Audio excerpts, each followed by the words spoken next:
So the Atlantis community, so the Atlantis apartments have two different buildings in the complex. We live in Atlantis 1, and then there's Atlantis 2. And between the two buildings, there's maybe 120, 130 units between the two buildings. We don't know if all of them are available. I'm guessing not. I don't think all of them have people living in them. I know for a fact there's one apartment on our floor, which is the third floor, that nobody's in at the moment. And that's being used as an office. But as far as we know, I don't think there's many, if any, vacancies. Yeah. So you recently had experience with maintenance. Tell me about that. So on August 8th, 2024, in the early morning hours, our toilet stopped flushing correctly. And what had happened was when we tried to flush it, the back part, the tank, would not refill. And so we went to talk to LaRonda, who is the building's maintenance, LaRonda is the landlord. Former Landlord. And Nye, who's like the assistant landlord. They told us that they could not get anybody to come take a look at the toilet until the next day. And so in the interim, we had to refill the tank manually with water from the bathroom sink. So the next day comes, the maintenance supervisor, his name was Aaron, he's no longer here either, came and took a look at the toilet. There was nothing mechanically wrong with it, but he needed to call a plumber. And so the next week, so now we're going Thursday, Friday, Saturday, Sunday, Monday, the maintenance manager comes back with a plumber, and they determine that in order to do a repair, they're going to need to shut the water off for the third floor. Yeah. Is what we were told. And so in order to do that, they have to notify tenants about 24 hours in advance, a day in advance. So on Tuesday, It would have been Wednesday. They came back. they gave an alert on Tuesday, Yep. and then Wednesday they came back. Wednesday morning came, and after getting their stuff in there ready to cut into the drywall, they discovered that they could not shut the water off by floor, so they could not do the repair that day. So the next day that they were all available, is what we were told, was the next Monday. We then learned that if Come to find out that we got denied service on a Saturday because our wonderful landlord at the time, LaRonda, did not want to pay the extra money. So we had to go an extra 48 hours with not a working toilet. And this was we're going on day 9 at this point. 9 days without a flushing toilet. Yeah, so it's been 9 days. So on Monday, we waited for the plumber who was supposed to come at 9 a.m. They did not come until noon, actually closer to 1 p.m. in the afternoon. And they cut into the drywall, which they were not able to save. They had to cut through plywood in the wall as well to replace whatever pipe, because it was plugged into the hot water system, and that's what was making our toilet not flush. Again, so we were told. And so later on, because the reason that we waited too, and that they didn't come out on the Friday or anything before that, was we were waiting for them to try to get somebody to do the drywall the same day, to cut the holes, do the repair, and patch it up in one day. Yep. They did not have somebody to do the drywall that day. And we were told that Aaron, the maintenance guy, had everybody lined up. Now, Nye, who's the assistant, she's more the whatever, I forget what her title is. Anyway, she didn't question. It's like, oh, okay, this is what he's saying. Didn't question, are you sure you have everyone lined up? Nothing. So when you use the word landlord, usually that implies the person that owns the place. Rhonda, for instance, would be more like the management person, right? Correct. Yeah. She Okay. works for the current managing company. Yeah. I believe it's Sylvia Markham. Yeah, I think Is so. the company. It was formerly managed by Asset Living, but now the building is being managed by Sylvia Markham. I see. Yeah. But Okay. yeah, she is more the manager than quote unquote landlord, but for all intents and purposes. Sure. Just wanted to get that Yeah, clear. just to, So what's the status now? You said this current episode started what? August 9th? Is that right? August 8th. August 8th. Yep. And what's According- yeah. And it's now the 26th of August. 25th. It's Yeah. now the 25th. You're right. So the last time we got any repairs done was Monday, and that I think was the 19th. And what's the status right now?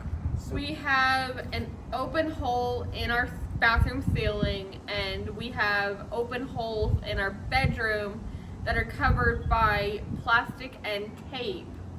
plastic and duct tape. Boy, it's a good thing you don't have any curious cats or anything like that. Well, and that's the problem. We do. We do. So we have 2 emotional support animals, and when we raised that concern about them trying to scratch through the holes, they were really off-put by that, Yeah. and they were saying, okay, does that mean that it's not habitable to you or to your pets? And I pushed back on them and said, no, it's not healthy for our emotional support animals that we need, and if they're like our children as well, and I would be saying the same thing if we had dogs or human children, yeah. that they would play in the wall, and we don't know what's in there. We don't know if they could get trapped in there and get hurt or seriously injured or die. We didn't want that.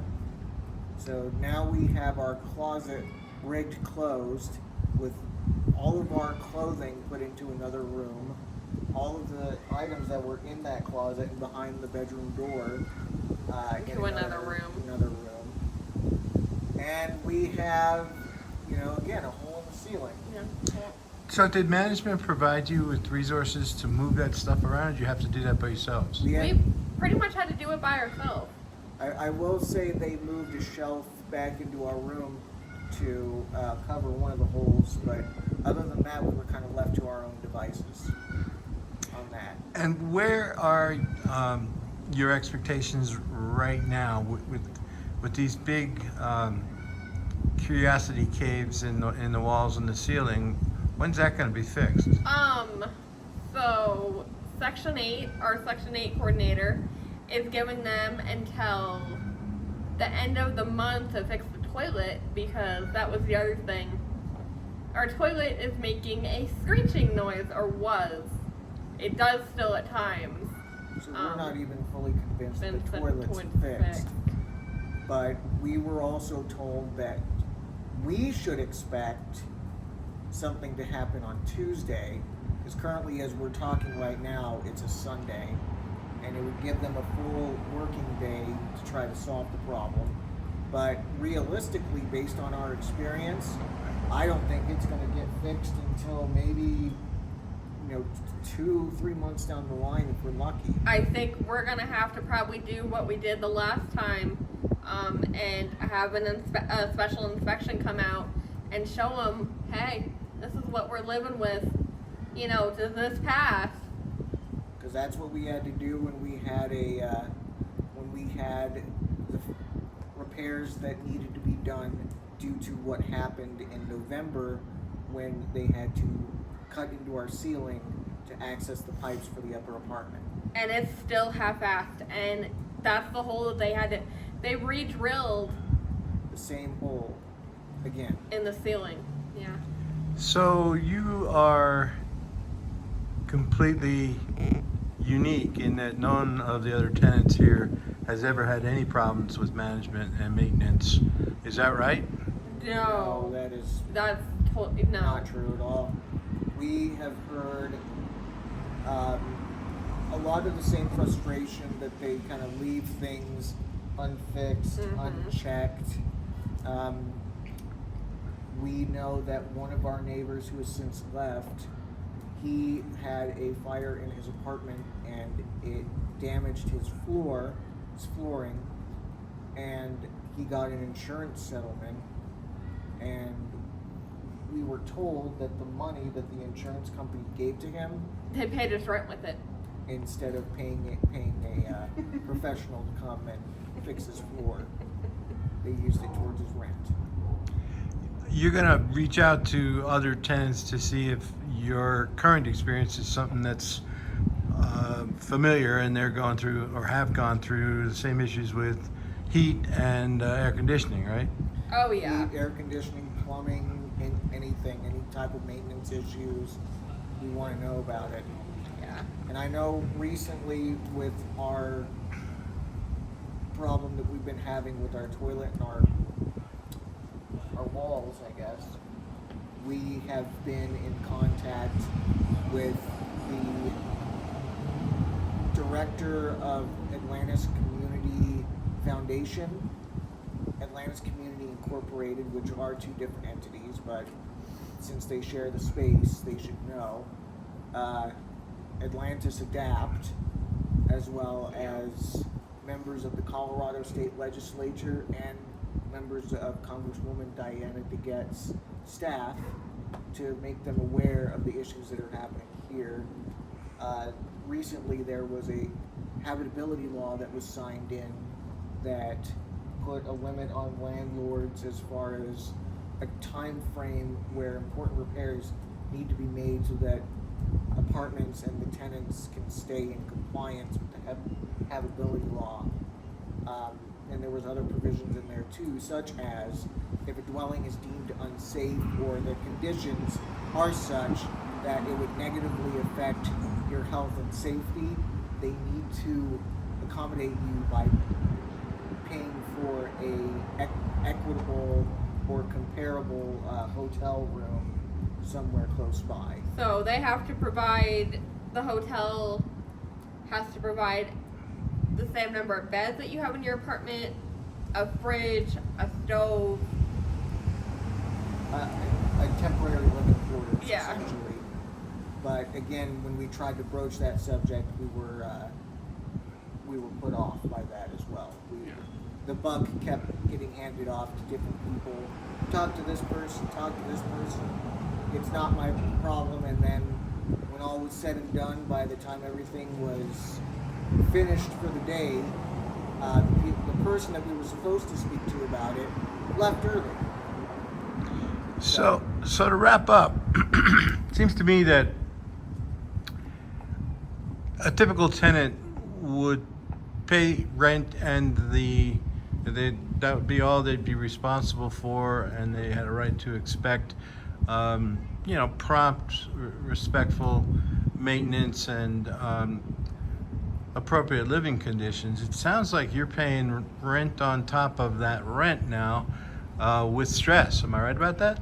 Oh yeah, and we've even been told that not only do we get to worry about our own work orders, but if we see a work order in the common space, such as like if the keypad doesn't work to get in the building, we need to put that work order in. So as tenants, we're responsible for alerting the management of the common areas too. So, and in talking about the stress and, the holes in the walls are almost, I don't want to belittle it, but it's almost not comparable to the emotional and mental, physical No. stress that it puts our bodies through. It's like, you set aside a day. First of all, you set aside a day that you can't have anything else going on, so that they could come fix a problem that really wasn't your problem to begin with, and then, and for them to wait, and then them to tell you, oh, we didn't check to make sure that we could shut the water off for just this floor. Oops, sorry. You know, they get to go home at the end of the day. Yeah. Or to, you know, have the situation where they didn't have all their ducks in a row when we were assured that they had all the resources ready for us to make the repairs, and then we end up with 3 holes in our apartment, and we have to jury rig things shut. You know, it's a lot. You know, you give up a lot of time, you give up a lot of energy. You know, you have to move stuff around, you have to cancel doctor's appointments. You know, lose time with family and friends, and being able to do all these other opportunities because you're waiting forever for them to fix something that shouldn't take more than a couple of days, but they just drag it out so long. You know, and we just got our cats a brand new cat tree, and it's sitting in a box in the spare room, which we call their room. And we want to put it up, but it's like, how do we refinagle the room and put it up? You know, we want to be able to move what was in our room back into our room to make space for that cat tree so that they can enjoy it. It's like this whole process stops you from moving forward. You're just like, you're frozen in time, and it's ridiculous. So you both have been very active in advocacy with ADAPT, focused, if I'm not mistaken, largely on transportation, right? Yes. Yes. And now you're having to put that aside, and to your credit, it seems to me, your advocacy needs to be not just for the situation that you're dealing with, but that your neighbors are dealing with, right? Oh yeah, we really want to help enforce this new habitability law because it's just crazy the crap that we've gone through in the last 4 years or whatever we've been here. And I've lived in apartments since I was in the 5th grade, and I've never had anything like it. Like, I had numerous water issues at one of the other apartments I lived in, yes. But that maintenance, like, they'd be knocking on your door 7 a.m. on a Saturday to fix it. It's not even close to that here. Yeah. The emergency maintenance number doesn't even work half the time. There's not really anybody to manage the phone for it. Yeah. So, Well- and sorry, I just wanted to add to that as well. Because we know that we're fairly certain our neighbors have had to deal with the same situations with their maintenance requests, not getting filled and repairs not being done. It's not, what's the word I'm looking for, other than not fair? Because it's clearly not fair. It's not right. It's not just. It's not uncommon here It to isn't have uncommon. maintenance issues that they go on forever. We've had maintenance people that would sit in the landlord's office all day and talk to him, and it's like, what the hell are you doing? When there's so much work that they say that they need to get done. Yeah. Well, you're both doing really good work, and thank you for that. I'm going to stop right here. Thank you.